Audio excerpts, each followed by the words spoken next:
कुणीतरी म्हटलंयच, काही ठिकाणं डोळ्यांनी नाही तर हृदयाने पाहायचे असतात.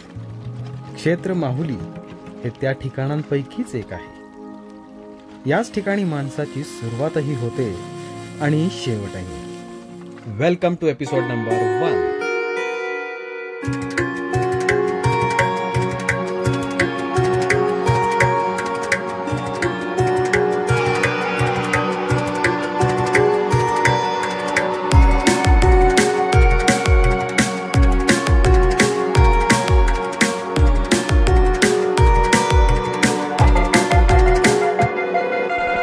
मित्र हो, पहिल्या भागामध्ये जे मंदिर आपण पाहणार आहोत ते आहे काशी विश्वेश्वर मंदिर. कृष्णा नदीच्या पश्चिमेकडील भागास संगम माहुली तर पूर्वेकडील भागास क्षेत्र माहुली असं म्हटलं जातं. दोघांचाही इतिहास खूप रंजक आहे. पण या भागामध्ये आपण संगम माहुली बद्दल बोलणार आहोत आणि भाग 2 मध्ये क्षेत्र माहुली बद्दल बोलणार आहोत. आता या भागाला संगम माहुली म्हणतात कारण इथे कृष्णा आणि वेण्णा नदीचा संगम होतो.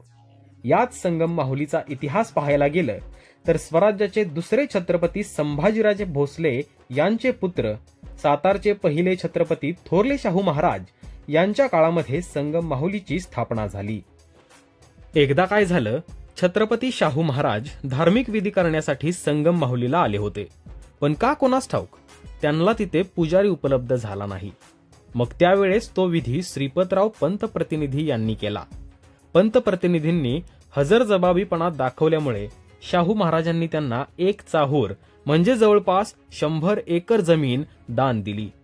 पंतप्रतिनिधींनी देखील या संधीचं सोनं केलं आणि कृष्णेच्या पश्चिम काठावर गाव वसवून तिथे संस्कृत आणि वेद शिकवण्यास सुरुवात केली.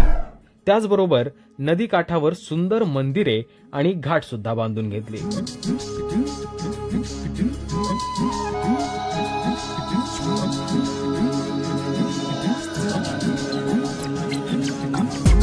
काशी विश्वेश्वर मंदिर हे साताऱ्यातील अतिशय सुंदर मंदिरांपैकी एक आहे.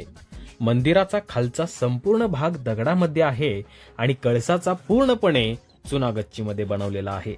हेमाडपंथी पद्धतीमध्ये बांधलेल्या या मंदिरावरच्या कोरीव कामाचं कौतुक करावं तेवढं कमी आहे. गाभाऱ्यातल्या पंचधातूचे आवरण असलेल्या शिवलिंगाचे दर्शन घेऊन मी जेव्हा बाहेर येत होतो तेवढ्यात दरवाजाच्या वरती माझं लक्ष गेलं. तिथे खूप सुंदर नक्षी होती.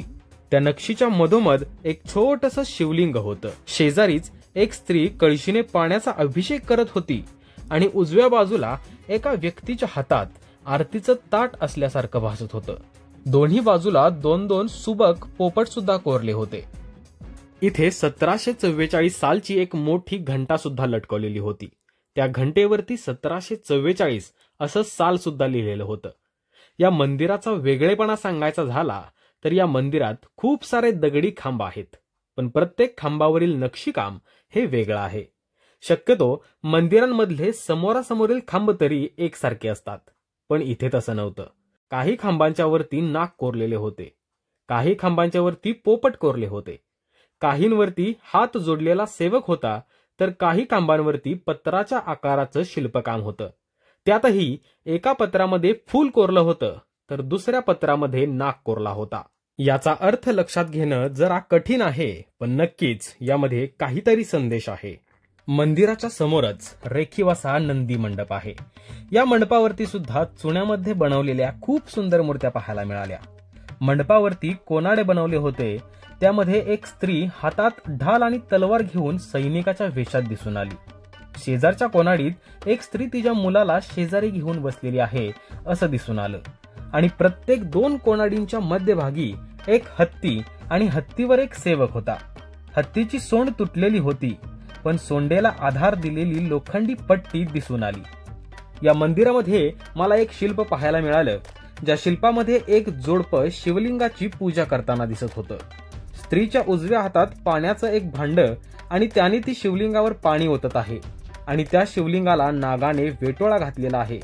तिथेच एका स्त्रीने तिच्या छोट्या बाळाला कडेवर घेतलेलं सुद्धा दिसून आलं. नंदीच्या सभामंडपावर एक हत्ती कोरला आहे. त्यावर एक अंबारी आणि अंबारीमध्ये शिवलिंग आहे. इतकी वैशिष्ट्यपूर्ण कलाकृती या काशी विश्वेश्वर मंदिरावर आपल्याला पाहायला मिळाली. पुढच्या भागामध्ये आपण कृष्णेच्या पूर्वेकडील भाग म्हणजेच क्षेत्र माहुलीमधील रामेश्वर मंदिर पाहणार आहोत। त्या मंदिरामध्ये देखील खूप साऱ्या गोष्टी पाहण्यासारख्या आहेत, पण सर्वात खास गोष्ट म्हणजे त्या मंदिरातला नंदी। मी पाहिलेला आतापर्यंतचा सर्वात सुंदर नंदी असं मी त्या नंदीला म्हणतो।